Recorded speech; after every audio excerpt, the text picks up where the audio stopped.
there's this idea in Jungian psychology called the circumambulation. And Jung had this idea that you had a potential future self, which would be in potential everything that you could be. And that it manifests itself moment to moment in your present life by making you interested in things. And the things that you're interested in are the things that would guide you along the path that would lead you to maximal development.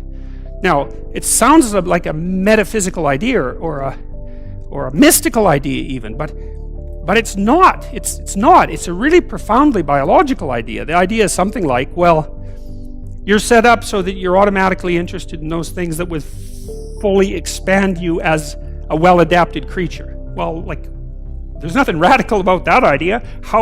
What else could possibly be the case? Unless there's something fundamentally flawed about you, that is what the situation would be. It's kind of interesting to think about how that would be manifest moment to moment, but the idea is something like, well, your interest is captured by those things that lead you down the path of development. Well, that better be the case. Okay, so that's fine. And so there's some utility in pursuing those things that you're interested in. That's the call to adventure, let's say. And the call to adventure takes you all sorts of places. Now, the problem with the call to adventure is, like, what the hell do you know? You might be interested in things that are kind of warped and bent. And often it's the case that when new parts of people manifest themselves and grip their interests, say, they do it very badly and shoddily. And so you stumble around like an idiot when you try to do something new. That's why the fool is the precursor to the savior from the symbolic perspectives, because you have to be a fool before you can be a master. And if you're not willing to be a fool, then you can't be a master. So you're gonna, it's an error-ridden process. And that's also laid out in the Old Testament stories, because the first thing that happens to all these patriarchal figures when God kicks them out of their father's house when they're like 84 is that they run into all sorts of trouble, and some of it's social and some of it's natural and some of it's a consequence of their own moral inadequacy. So they're fools. But the thing that's so interesting is that despite the fact that they're fools, they're still supposed to go on the adventure, and that they're capable of learning enough as a consequence of moving forward on the adventure so that they straighten themselves out across time. And so it's something like this. This circumambulation that Jung talked about was this continual, we'll return to this continual circling in some sense of who you could be. You might notice, for example, that there are themes in your life. You know, when you go back across your experiences, you see you kind of have your typical experience that sort of repeats itself. And there might be variation on it, like a musical theme, but it's like you're circling yourself and getting closer to yourself as you move across time. That's the circumambulation. Now, you remember that for a sec, because we'll go back to it. Okay, so imagine that something glimmers before you. It's an interest that's dawning, and you decide, well, first of all, you're paralyzed. You think, well, how do I know if I should pursue that? It's probably a stupid idea. And the proper response to that is, you're right, it probably is a stupid idea, because almost all ideas are stupid. And so the probability that as you move forward on your adventure that you're going to get it right the first time is zero. It's just not going to happen. And so then you might think, well, maybe I'll just wait around until I get the right idea, and which people do, right? So they're like 40-year-old, 13-year-olds, which is not a good idea.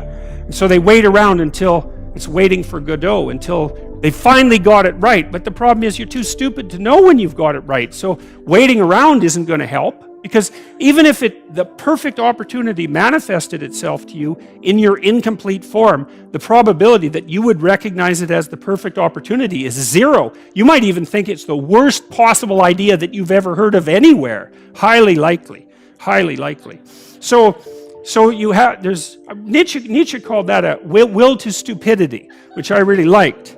So, because he thought of stupidity as being it's you have to take it into account fundamentally and work with it. And so you can take these tentative steps on your pathway to destiny, and you can assume that you're going to do it badly.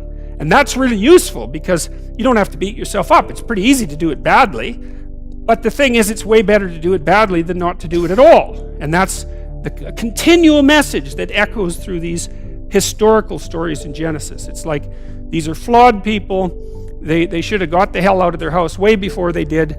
And they go out and they stumble around in tyranny and famine and self-betrayal, and and violence, but it's a hell of a lot better than just rotting away at home. And that's great, so that's good. And so why is that? Well, okay, so you start your path and you think that you're heading, towards your star. And so you go in that direction. And then, because you're here, the world looks a particular way, but then when you move here, the world looks different, and you're different as a consequence of having made that voyage. And so what that means is that now that thing that glimmers in front of you is going to have shifted its location, because you weren't very good at specifying it to begin with, and now that you're a little sharper and more focused than you were, it's going to reveal itself with more accuracy to you. And so then you have to take it's almost like a 180-degree reversal. But it isn't, because, you've gone this far, and that's a long ways to get that far.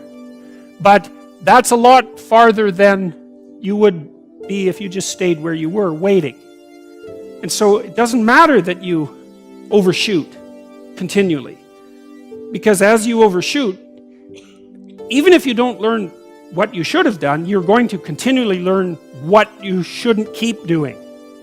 And if you learn enough about what you shouldn't keep doing, then that's tantamount at some point to learning at the same time what you should be doing. So it's okay. So it's like this.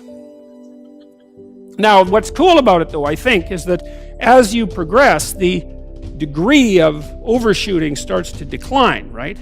And that we know that. There's nothing hypothetical about that.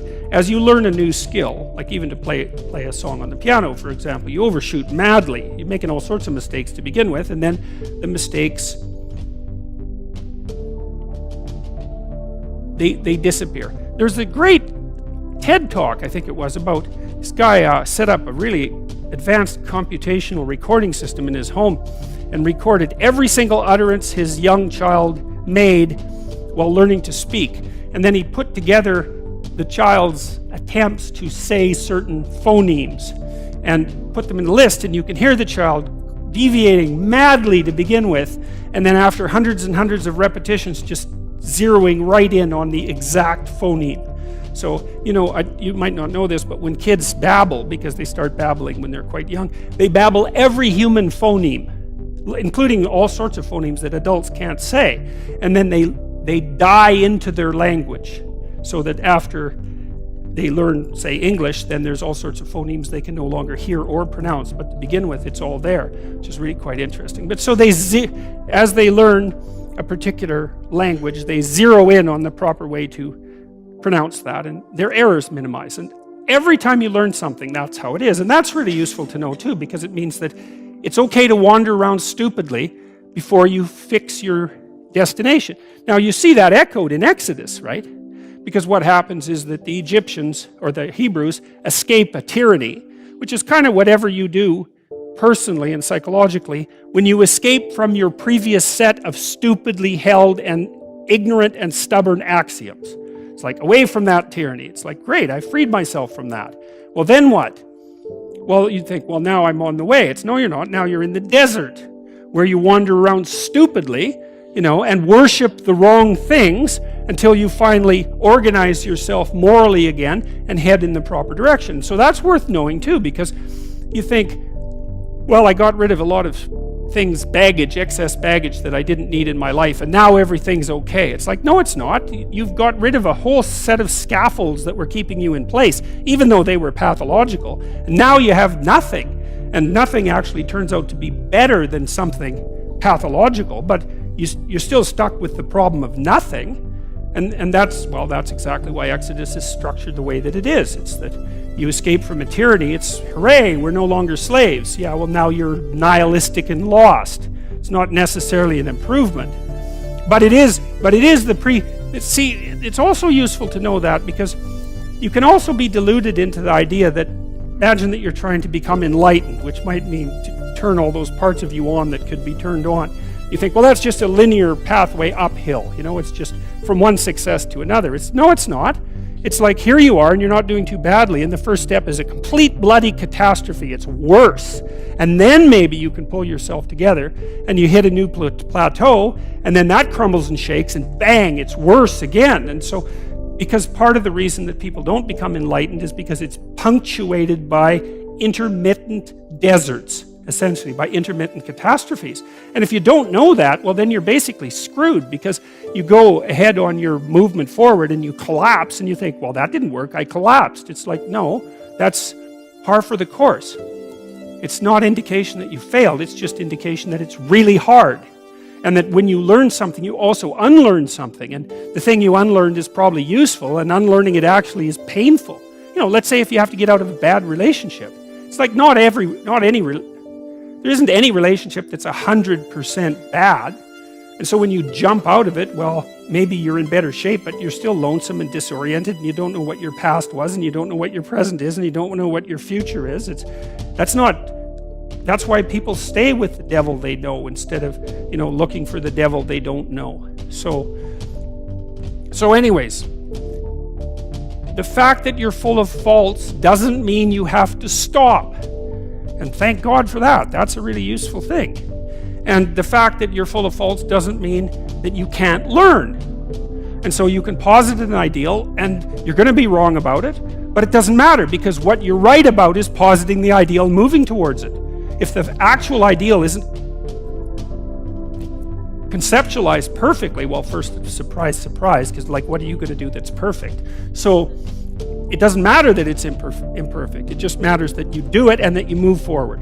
So that's really positive news as far as I'm concerned, because you can actually do that, right? You can do it badly. Anyone can do that. So that's useful. Okay, so if you were an efficient person, you would have just done that. But you're not. But who cares? You still end up in the same place. And maybe the trip is even more interesting. Who knows? Probably too interesting.